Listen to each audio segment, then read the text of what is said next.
L'opération Adamawa Nord, plus connue sous son acronyme ADANO, revient au devant de la scène à l'occasion de la visite du travail qu'effectue dans l'Adamawa le ministre délégué à la présidence chargé de la défense ce 31 décembre. Autrefois secoué par les phénomènes de coupeurs de route, de braconnage, de vol de bétail, d'enlèvement avec demande de rançon, ces deux régions ont pu bénéficier d'importants déploiements des forces de défense et de sécurité destinés à juguler ces menaces dans le cadre des opérations Peace à Bouba Ndida, Adamawa Nord Adano.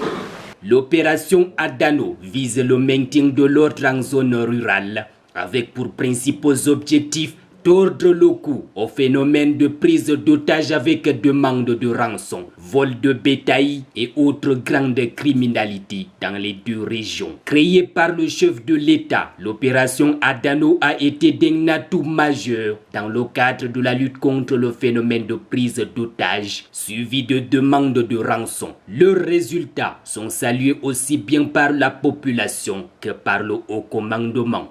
Ces différentes initiatives ont eu des résultats probants. Il ne s'est pas une baisse très significative des exactions jusqu'à une date récente. Seulement, depuis un certain temps, l'on enregistre comme un regain des activités criminelles, allant du vol de bétail aux assassinats, en passant par les agressions en zone urbaine et périurbaine et autres enlèvements avec demande de rançon. La dernière victoire à mettre à l'actif de cette force est l'arrestation de 6 présumés malfrats dans la capitale du Nord par la compagnie de gendarmerie de Garoua 3. L'équipe a neutralisé un gang spécialisé dans les cambriolages. En dehors de la lutte contre le phénomène de prise d'otages avec demande de rançon, Adano a également joué un rôle déterminant dans la grande criminalité urbaine.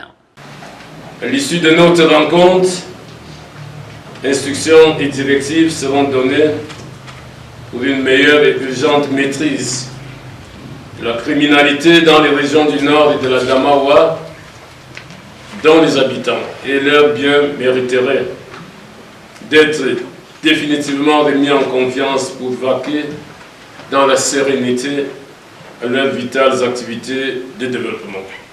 Placé sous le commandement du général de brigade de la 3e région de gendarmerie, l'opération Adano est constituée principalement des gendarmes, appuyés par les autres corps d'armée.